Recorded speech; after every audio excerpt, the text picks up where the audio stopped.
One of the many things St. Catharines is known for is the world-famous Welland Ship Canal. In the past 150 years, the various Welland Canals and St. Catharines have grown hand in hand. The construction of the Welland Canal through the St. Catharines area did not, however, come about merely by chance. Due largely to the efforts of one man, William Hamilton Merritt, the first canal was built and the development of St. Catharines into a major city began. Today, surprisingly, not everyone is fully aware of the extent of Merritt's achievements.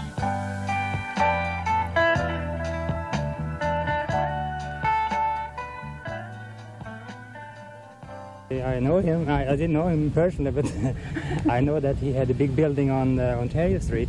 I assume he was the one who came up with the idea for the locks. He was the guy that built the canal. William Hamilton Merritt was born in 1793 in Bedford, New York. The Merritt family was among thousands of United Empire Loyalists who fled to Canada from the United States.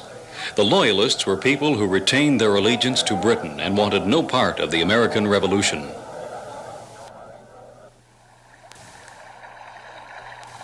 Merritt was only 3 years old when his family arrived in the area that would eventually be known as St. Catharines.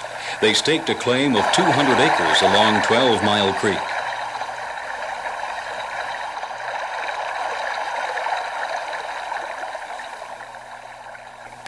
When Merritt was only 16, he went to sea aboard his uncle's ship, not only as a sailor, but as part owner of the cargo. Tragedy struck when only 2 days from their destination, the ship went down in a hurricane. His hopes for a quick profit destroyed and barely escaping with his life, Merritt decided to seek his fortune through other means. After making his way back to Shipman's Corners, as St. Catharines was then called, he became a storekeeper. Yeah, I know the Americans had to have boats across the Niagara River, and they climbed up the escarpment, and they fought at Queenston against Brock, the Battle of Queenston Heights. I believe it was the Battle of Lundy's Lane. When the War of 1812 broke out, the Merritts, being Loyalists, were eager to fight for Canada. Merritt soon became a captain, but was captured at the Battle of Lundy's Lane. He spent the last 8 months of the conflict as a prisoner of war. After the war, Merritt returned home and purchased land along the eastern bank of 12 Mile Creek, on which he built a large house. Part of the house was set aside for a dwelling, and the remainder used as a store. The new business was successful, and Merritt expanded to become the first bookseller in the area. In 1816, the year after his marriage to Catherine Prendergast, Merritt purchased a small, almost worn-out mill. But by November of that year, the mill was fully repaired and in complete operation. The discovery of salt on Merritt's property added to his prosperity, as salt was a valuable commodity and in short supply. Merritt went on to become involved in other activities, including a potashery, a distillery, and a blacksmith shop. William Merritt was certainly not the first person to envision a canal connecting Lake Ontario and Lake Erie. Indeed, it must have been the dream of many early settlers to have a canal rather than suffer the inconvenience and expense of the portage. In this area, when the Indians came over, they had to take their things from their canoe and put it on their backs and carry them and walk around the area along the water to get past the falls. They had to portage it. Costly, takes longer. Because of Niagara Falls and the rapids, ships at that time were unable to sail directly between the lakes along the river. A cargo destined for Lake Erie could be shipped up the river only as far as Queenston. There it was loaded onto ox-drawn wagons and taken up the escarpment to Chippewa, where it was loaded back onto the ships for the journey to Lake Erie. The constant process of loading and unloading was not only cumbersome, but added 40% to the cost of goods shipped by that route. No less expensive route was available, however, until the first Welland Canal was built. The construction of the Erie Barge Canal in New York State made many Canadians realize that a canal across the peninsula was a necessity. Surveys were conducted, and a number of possible routes for the canal were proposed, including one by James Chewett. Winding very indirectly from the Grand River to Burlington Bay, it was too long to be of any practical use for shipping, and the proposal was soon forgotten. It did not, in any case, suit William Merritt's purposes. In the summer of 1818, the water shortage situation had become especially serious. Merritt, accompanied by mill owners George Kiefer and John DeCue, had conducted his own survey. However, by the time the plans were presented at a public meeting only 1 month later, the channel to supply water to the mills had grown, on paper at least, into a canal for ships. The residents of the St. Catharines area were enthusiastic about the proposed canal, but not everyone shared this enthusiasm. The merchants in Queenston and Chippewa feared that the loss of the portage trade would drive them out of business entirely. The opposition proved to be the least of Merritt's problems. By this time, Merritt had become the driving force behind the effort to make the canal a reality, and was encountering the financial problems that plagued the canal project until its completion. Some of the money was private, the other money was from government. Construction began in 1824, and they soon discovered that even more money than they had anticipated was needed to finish the job. Not only did Merritt persuade many of his friends to invest in the newly formed Welland Canal Company, he supplied virtually all of his personal fortune to the project. He was often on the brink of bankruptcy. The canal was nowhere near completion by the time Merritt's own resources and those of his family and friends was exhausted. The government of Upper Canada, finally realizing that the canal was a necessity, granted them $200,000. But this money, too, was soon gone, and Merritt was forced to seek financial support abroad. He not only acquired money in New York City, but raised over $600,000 in England. As formidable as the financial problems were, there were others to be dealt with. Raising a ship over 300 feet up the side of the escarpment was a remarkable feat of engineering by 19th century standards, and it was not achieved easily.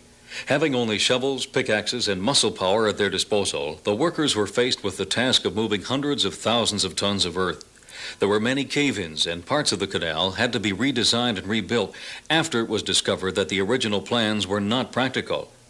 Originally, it was thought to be more economical to construct a tunnel rather than a deep cut through the high ground north of Port Robinson. But in 1825, the tunnel collapsed, and work on the deep cut began. Over 1,000 men labored in the ditch, often having to carry sacks of mud out on their backs when teams of oxen or carts could not be used. The men worked under strict rules which included regulations prohibiting swearing, breaking the Sabbath, quarreling, wrangling, and gambling. One regulation even stated, every person, as soon as he quits work at night, will put on suitable clothes to preserve health, and at an early hour retire to rest. For all this, they were paid 7 cents a yard for shoveling and made from $3 to $6 a month. In 1828, less than 2 weeks before the canal's opening date, the deep cut collapsed and plans for the opening had to be canceled. Finally, by 1829, the first canal was ready to lift a ship the 327 feet up the Niagara Escarpment. Late in 1829, 2 ships, the Canadian Anne and Jane and the American Boughton, were able to sail directly from Lake Ontario to Lake Erie through the Welland Canal, by then almost complete. Step by step, the 2 ships proceeded up the Niagara Escarpment, high above the level of Lake Ontario. At last the summit was reached, and they were taken down the slight descent to the waters of the Chippewa. Here they were towed by oxen, and slowly but surely made their way down the mouth and up against the swift current of the Niagara. At last the quieter waters of the entrance to the river at Lake Erie were reached. The tow ropes were cast off, and with their sails set to the breezes of the lake, a course was set to Buffalo, where they arrived on the 2nd of December. Late the next day, the Anne and Jane returned to Lake Ontario over the same route. In spite of the amount of work that remained to be done, and even a cholera epidemic that swept through the workers, the canal was able to open officially in 1833. The canal was a great success, but operating and maintaining it proved to be more expensive than anyone had anticipated. By 1842, Merritt, his partners, and the Welland Canal Company were bankrupt. The government of Canada bought the company, and in the same year began extensive repairs and improvements. The wooden locks of the first canal were replaced with locks of cut stone. The new locks were larger and more reliable, and since each lock was able to lift a ship further, only 27 were required. 4,000 men arrived in the area to work on the canal, but the contractors were not ready to begin work. To make matters worse, there was an inadequate supply of provisions, and money to pay the men's salaries was late in arriving. Eventually, the workers, by then hungry and frustrated, rioted, and the militia was called in to stop the violence. The tension was eased somewhat when a relief fund for the workers was opened, with William Merritt himself making the first contribution. By the time the Second Canal was completed in 1845, Merritt was more concerned with other projects. During the 1840s and 50s, he devoted much time, energy, and money to the construction of railways in the Niagara Peninsula, his devotion to the area never weakening. Among his successful projects were the construction of the Welland Railroad and a bridge over the Niagara River.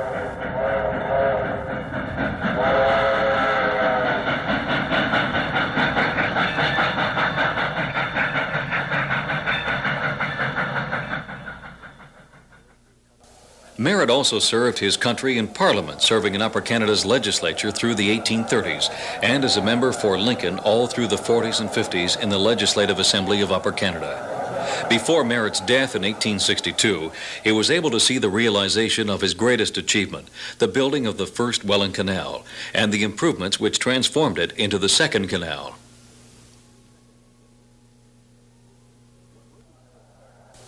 When William Hamilton Merritt first came to the banks of the 12, the area was a wilderness, but when he died, he left the thriving town of St. Catharines. However, the growth of St. Catharines and the Welland Canals did not die with him. There's one now, but through history there's been 4 canals built. Only 8 years after Merritt's death, a government-appointed commission recommended that a new canal be built.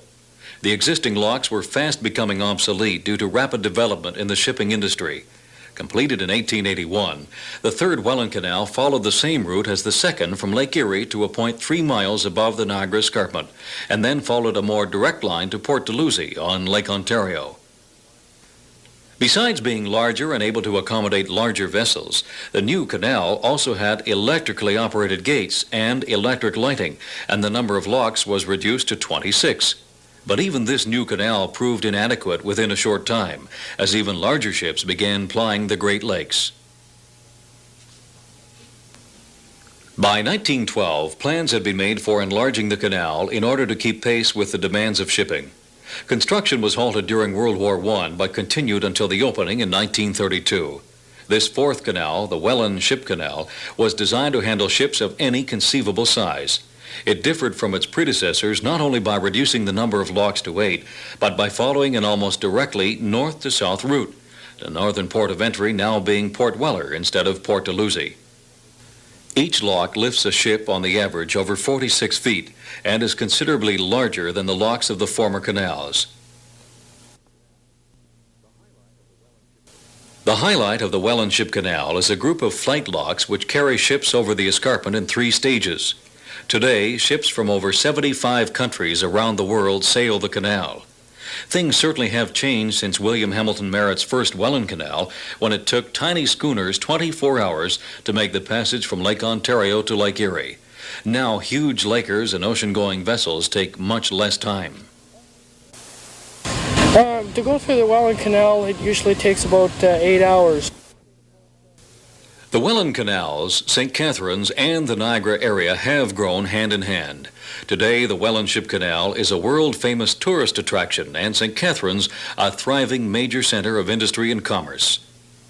It is hard to imagine how different things might be had it not been for the dreams and the efforts of William Hamilton Merritt, the man who built the Welland Canal.